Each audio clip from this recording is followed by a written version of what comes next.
તો મિત્રો, જય યોગેશ્વર, જય સ્વામિનારાયણ, જય શ્રી કૃષ્ણ. હું છું શિલ્પાસ કિચન રેસિપીસમાં તમારું સ્વાગત કરું છું. અહીં અવાજ સાંભળીને જ તમને ખબર પડી ગઈ હશે કે આ ચીક્કી કેટલી ક્રિસ્પી છે. અહીં હું તોડીને બતાવું છું અને એ તરત ભાંગી પણ જાય છે અને એકદમ પાતળી. ઘણા મારા વ્યૂઅર્સે મને એવો પ્રશ્ન પૂછ્યો હતો કે તલની ચીક્કીમાં ખાવાનો જે આપણે સોડા નાખીએ છીએ એનું કારણ શું છે, અને સોડા નાખ્યા વિના ચીક્કી બને કે ન બને. અને આ ચીક્કીને જ્યારે આપણે રાખી મૂકીએ છીએ ને ત્યારે એ એકબીજા સાથે ચોંટી જાય છે. અને આ ચીક્કીને કટ કઈ રીતે કરવી, આવા ઘણા બધા સવાલો મને આગળના જે મેં વિડીયો બનાવ્યો હતો ચીક્કુનો, તો એમાં ઘણા બધા સવાલો મને કર્યા હતા. તો બીજા પણ ઘણા બધાના મનમાં સવાલો થતા હશે. તો આજે આ બધા જ સવાલોના જવાબ આપણે ચીક્કી બનાવતા જોઈશું. તો ચાલો આપણે એ બનાવવાનું શરૂ કરીએ. એ પહેલાં મારે તમને એક વાત કહેવાની છે કે જો તમે ચેનલને સબસ્ક્રાઈબ ન કર્યું હોય ને તો સબસ્ક્રાઈબ કરી લેજો, કેમ કે હું આવા જ નવા વિડીયો લાવતી રહું છું. અને બાજુમાં જે બેલ આવે ને એને પણ ઓન કરી દેજો, જેથી નવા વિડીયોની નોટિફિકેશન તમને તરત આવે અને નવો વિડીયો તમે તરત જોઈ શકો. અને હા, વિડીયો કેવો લાગ્યો એ તમે મને કમેન્ટમાં જણાવજો. જો તમને વિડીયો થોડો પણ ઉપયોગી બન્યો હોય ને તો બીજા સાથે શેર જરૂર કરજો, જેથી એમને પણ ઉપયોગી બની શકે. તો ચાલો બનાવવાનું શરૂ કરીએ.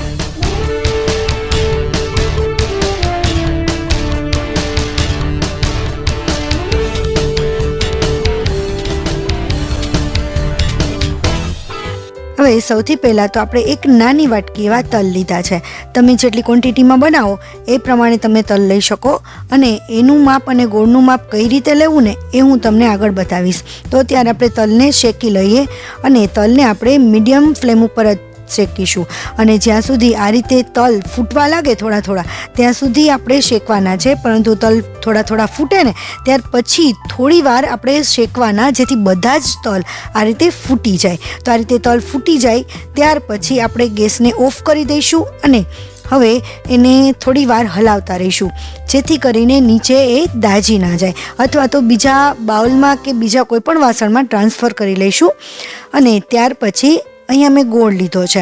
તો આપણે ગોળ અત્યારે છે શિયાળામાં કઠણ જ આવતો હોય છે, તો એના માટે જે છીણવાની છે ને એકદમ ઇઝી અને ખૂબ જ સરસ પ્રોસેસ કહું છું કે આ રીતે આપણી પાસે જે બટેટાની સ્લાઇસ કરવાનું, વેફર પાડવાનું હોય જ છે, એનાથી તમે આ રીતે જો ગોળને છીણશો ને તો એ એકદમ મસ્ત રીતે અને ફટાફટ છીણાઈ જશે. જો તમે ક્યારેય પણ આ રીતે ચપ્પુથી કાપીએ છીએ ને તો એમાં પણ વધારે તાકાત વાપરવી પડે છે અને હાથના આંગળા પણ દુખી જાય છે અને ઘણો ગોળ થોડોક જાડો, અમુક કટકા આવી જાય છે અને અમુક પતલી સરસ છીણ થતી હોય છે. પરંતુ એના કરતાં જો તમે આ રીતે આનાથી છીણ કરશો ને તો એકદમ ફટાફટ છીણાઈ જશે અને પરફેક્ટ છીણાશે. ક્યાંય કોઈ નાની મોટી કણકી કે એવી કોઈ પણ પ્રકારની ગોળમાં નહીં આવે. તો આ રીતે મેં ગોળને છીણી લીધો છે. તો હવે આપણે એક પેનમાં તલનું તેલ લઈ લઈશું. અહીંયા મેં તલનું તેલ લગભગ 3 ચમચી જેટલું લીધું છે. ઘીની જગ્યાએ તલનું આપણે બનાવીએ છીએ તો આપણે તલનું તેલ વાપરીશું તો એનો ટેસ્ટ સરસ આવે છે. અને ત્યાર પછી જે વાટકી આપણે તલની લીધી હતી ને એ જ વાટકી આપણે એક વાટકી ગોળની લેવાની છે. એટલે ગોળ અને તલનું પ્રમાણ આપણે બંનેનું સરખું રાખીશું અને આપણે ગોળને સરસ રીતે ઓગાળી લેવાનો છે. જ્યારે આપણે ગોળને કટિંગ કર્યો હોય ત્યારે જો એમાં કોઈક મોટી કણકી રહી ગઈ હોય તો એને પાકતા વાર લાગશે, એને ઓગળતા પણ વાર લાગશે. અને આ રીતે જો એકદમ મસ્ત રીતે છીણેલો ગોળ હશે ને તો એ પરફેક્ટ રીતે પાકશે અને પરફેક્ટ આપણી ચીક્કી બનશે. તો હવે આપણો ગોળ થોડો ઘણો ઓગળી ગયો છે તો આપણે એક વાટકીમાં પાણી લીધું છે અને એની અંદર 2 ટુકડા બરફના નાખી દઈએ અને પાણીને આપણે એકદમ ઠંડુ કરી લેવાનું છે, એકદમ ઠંડુ કરી લેવાનું છે. તો આને અત્યારે આપણે સાઈડમાં રાખી દઈએ અને આ ઠંડુ પાણી શા માટે કરવાનું છે ને એ પણ હું તમને આગળ જણાવી દઉં છું. હવે આ રીતે ગોળનો પાયો લેવાનો છે. તો આપણે ગોળ ઉગળી તો ગયો છે પરંતુ એને હજી આપણે ઘટ થવા દેવાનો છે. એકદમ સરસ બબલ આવી જશે. તો લગભગ અડધી મિનિટ જેવું થયું ને ત્યાં જ આપણો ગોળ છે ને એ થોડો ઘટ થવા લાગ્યો છે.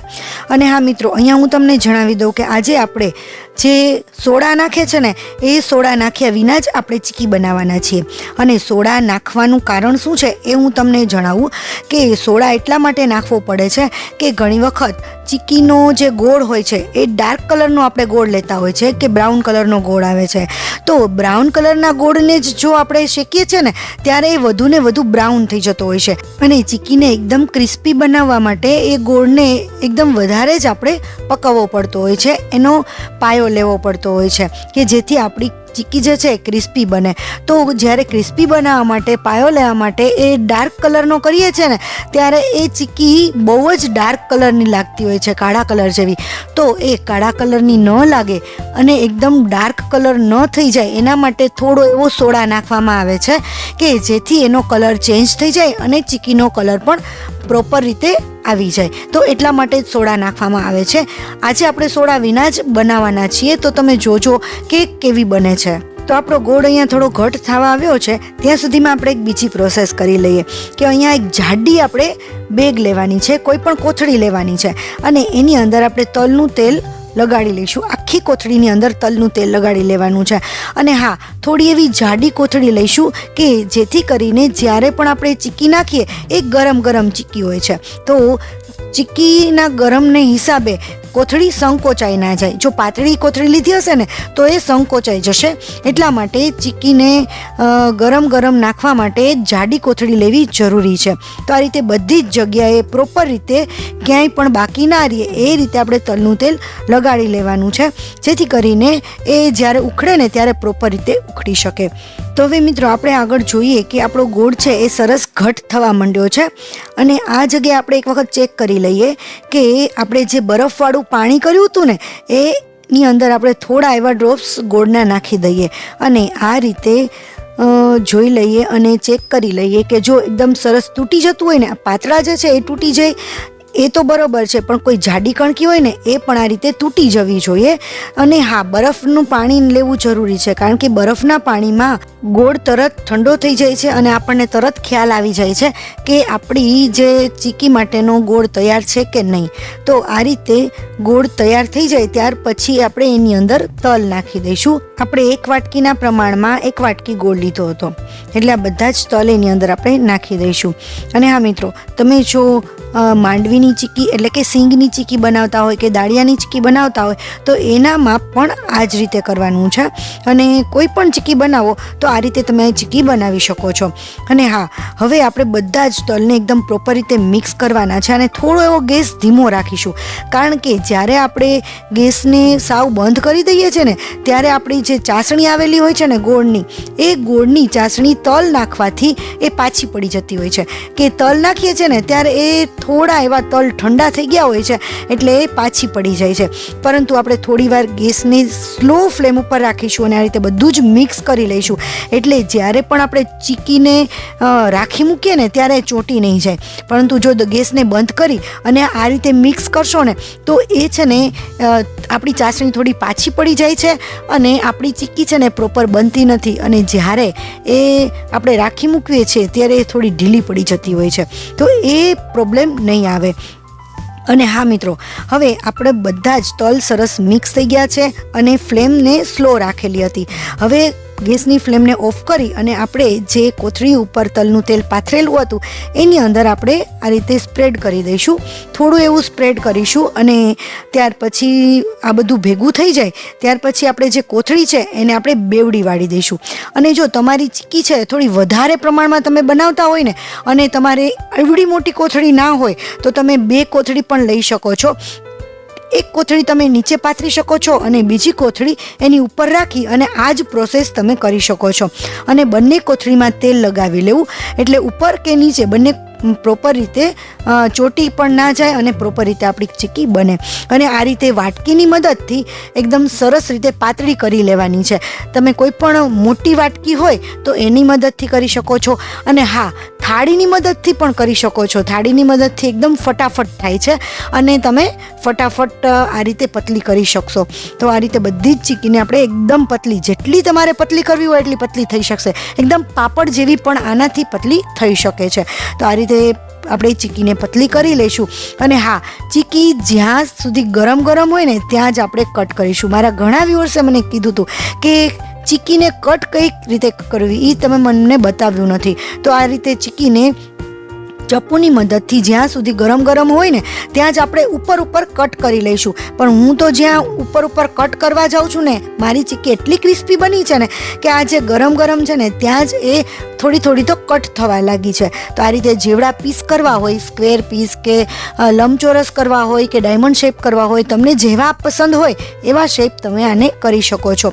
અત્યારે હું થોડા એવા ડાયમંડ શેપ કટ કરું છું અને આ રીતે બધી જ ચીકીને કટ કરી લઈશું. જ્યાં સુધી ગરમ હોય ને ત્યાં સુધી આ રીતે ઉપર કાપા પાડી લેવાના. છેક સુધી કાપા ન પડે ને તો પણ ચાલશે, પરંતુ ઉપર કાપા પાડી લેવા. હવે જુઓ, ઉપર મેં કાપા પાડ્યા છે અને આ રીતે અહીંયા લાઇટ કટ થઈ ગયું છે. તો અહીંયાથી હવે આમ કટ કરીશું ને તો ઇઝીલી કટ થઈ જાય છે. આમાં કોઈ પ્રોબ્લેમ નથી આવતો અને એકદમ પાપડ જેવી અને કાચ જેવી તરત ભાંગી જાય એવી. તો આવી ચીક્કી જો તમે બનાવો ને અને આ રીતે બનાવશો ને તો હું તમને ગેરંટી આપું છું કે તમારી ચીક્કી પરફેક્ટ જ બનશે.